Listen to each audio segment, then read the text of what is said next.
Hey, what's up guys? My name is James and you're watching Roman Art. Today I am doing another art study, this time while watching one of the tutorial videos from Skillshare. It's a very cool website, a platform for learning different skills, a lot of people posting content there for you to study.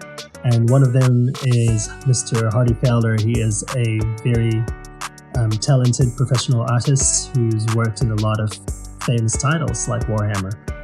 So in this part of his tutorial, I am doing a character concept design. So I'm trying to learn his process in this one. So I used a character well known by a lot of people who plays games. So this is Ellie from The Last of Us 2. I just finished that game a few weeks ago, and I was just interested in how this process works. I'm trying to be different in my approach to character concept design. As you can see, I've started with the sketching phase, which I've roughly done a sketch that I put down the opacity of that layer to like 50% so I can do the inking phase, just to be able to put down clean lines in the sketch, and it'll be easier for painting later on.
So after I did the inking process, I took out the rough sketch in the previous layer and then revealing just the cleaner lines.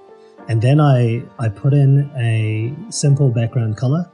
As you know, if a background color or whatever the background is, it heavily influences what your subject's lighting or how the color scheme would work for your subject. So to me, if normally I wouldn't use just a simple white color, I put in like either a warm background color or a dark one, depending on what kind of lighting I'd like to influence my character with.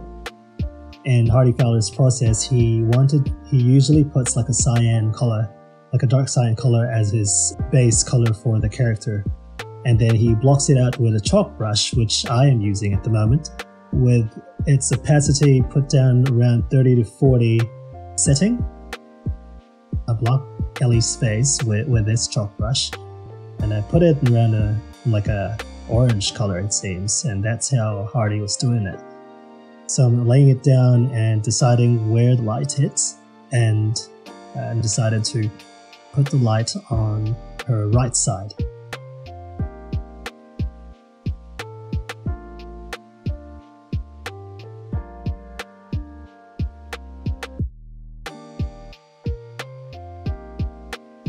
After I laid down the basic colors like of her skin, I decided to change the hue from orange to like a pale white, more like just an off-white.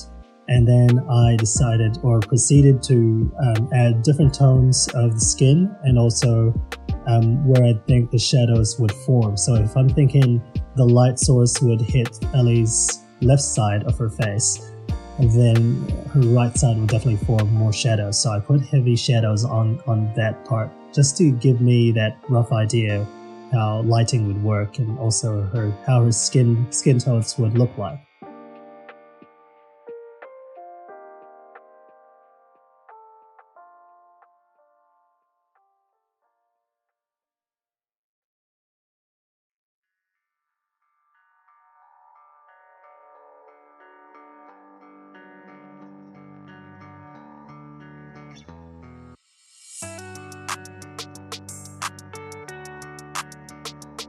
So basically I'm just laying down the rest of the colors, like her hair or her clothes, until I finish it all off, and then start laying down more lights and shadows, and then proceed to the rendering process.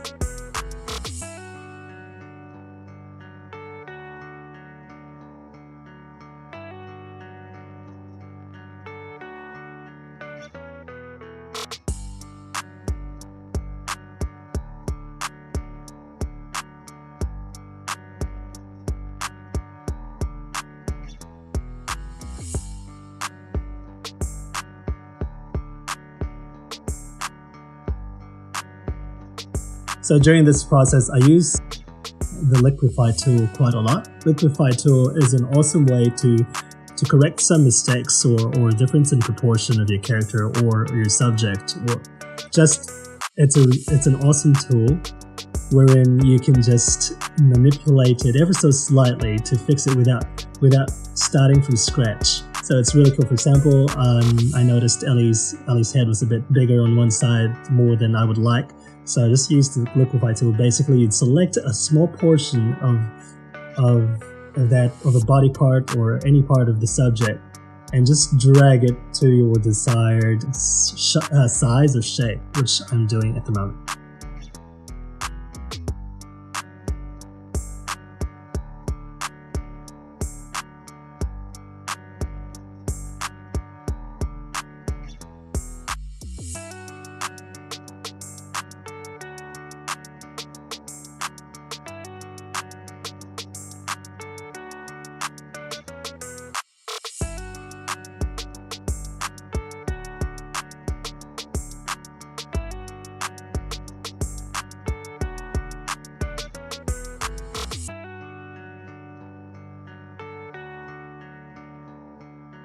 So we're nearly done with this video.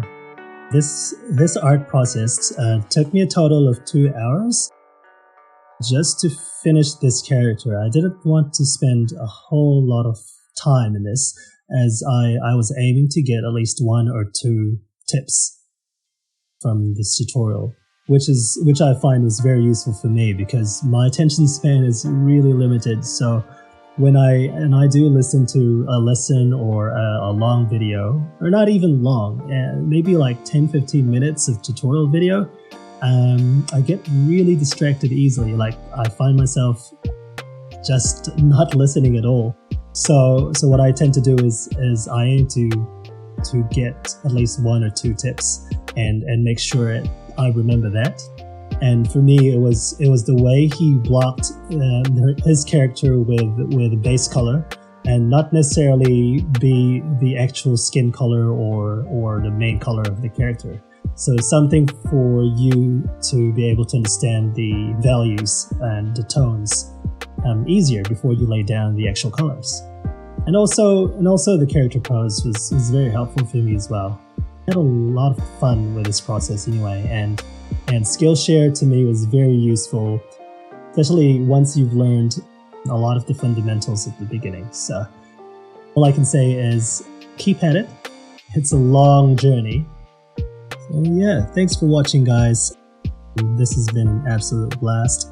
I will be posting some more of these videos, and maybe some of the things that I find really challenging, and maybe put out other videos wherein I was running in circles with this process. And sometimes it's a bit like that, when it's never perfect, the process. Sometimes you go back and forth, you do some impractical things, and your workflow isn't as ideal as it should.